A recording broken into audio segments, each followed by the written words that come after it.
Former US diplomat Donald Jensen is in Virginia.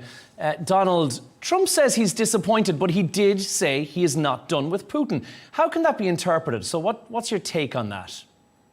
Well, my take on that, the first question I would say preliminarily is, of course, is this a change in U.S. policy? And I very much think that it is. And I think you see the Russian side sort of scrambling for a proper response. Lavrov's, we've seen this before, is pretty weak in my view. But I think the president wants to increase the pressure on Russia, defend Ukraine. I have no reason to think that, like everybody else, he supports the bombing of civilians. He does not. But I think the 50-day timeline, as you just said, is very interesting. And the comment you just cited, I think, expresses probably, and this is just my view, his willingness to negotiate on these very difficult questions further with the Kremlin. The problem is, of course, that the Kremlin doesn't really want to negotiate as we understand it in the West. So I think if there's going to be any further progress on official talks after the 50 days or before the 50 days, I think Moscow is going to have to change its position. And so far, there is no sign that it will.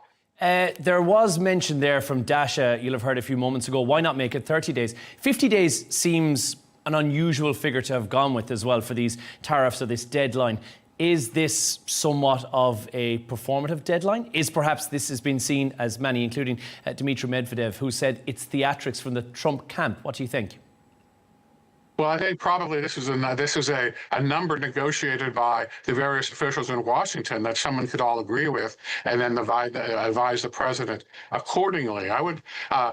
The general reaction here has been that it's a pretty long deadline, and that can be good in the sense that it allows some serious negotiations to take place. So I wouldn't put so much emphasis on the number per se, outside of normal bureaucratic decision making. On Medvedev, he is sort of a hothead. He's threatened nuclear war. He may have been formerly the Russian president, but he serves as sort of a domestic constituency as well of these hyper-patriots who don't want Russia to lose or even compromise here. So I wouldn't put Medvedev's comments and take them as anything official at all. That is, Medvedev saying what he always does, which is making pretty alarmist comments that don't necessarily reflect the way that the Kremlin will go. Let's talk about President Trump and his comment that he trusts almost nobody. I mean, a strong message to send out to your allies, to your adversaries as well, and harsh words. They are very harsh words, but on your question, I think you have to remember that his comments yesterday were with reference to Russia. He probably doesn't trust the garbage man who picks up the trash at the White House. Who knows? It was an offhand comment. I think it's very much directed at the Kremlin, and given his rather accommodationist comments, some have interpreted, in recent months, I think, again, it's a change in Trump's attitude. It's tougher.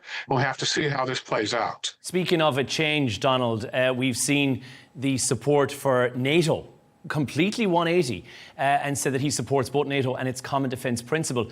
He once called it obsolete. So this is a meaningful shift, surely. It certainly is. I think what you're seeing now is the Europeans and the U.S. administration coming more together. And whatever you think about the complexity of the arms agreement announced yesterday, this brings NATO and the U.S. together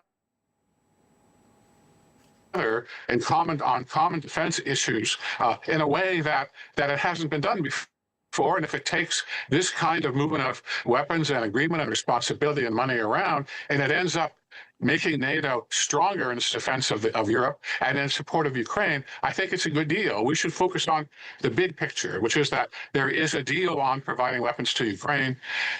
It is complicated, but it's a deal, and that's better than we were at this time last week. The secondary tariffs that we're hearing about as well, up to 100% on Russia's trading partners. What are the implications that we could see from that? What are we looking at in terms of China, India, the big trading partners with Russia? What could be the fallout? For sanctions, people have said 500% and tariffs, of course, or 100%.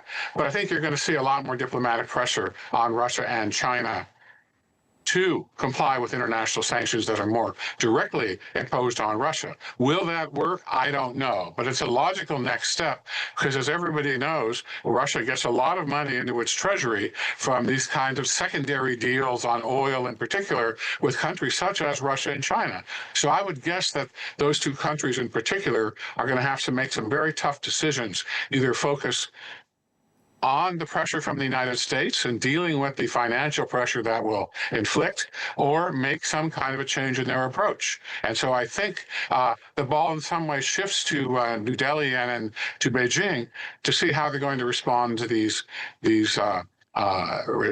U.S. Warnings. After all, we've seen the Trump administration use tariffs and this kind of thing as a foreign policy lever since he took office in January, and I'm not surprised at all that that's another step where he might go. And certainly a lot of experts here in Washington are urging him to do that in order to increase the pressure on Russia to get this horrible war done and over in a just way. But do you think Russia actually care, Donald? Do you think it will make any difference to them whatsoever? And with their trade partners, they can just reduce the price of oil and therefore offset whatever tariffs are put in place? Could it be all smoke and somewhat of a show of support without any actual action? Well, let me give a two-part answer. I think Russia is likely to try to play the 50-day limit and its own view of negotiations and sort of information warfare, which they've been doing every day, in order to get the West, the United States in particular, to back down.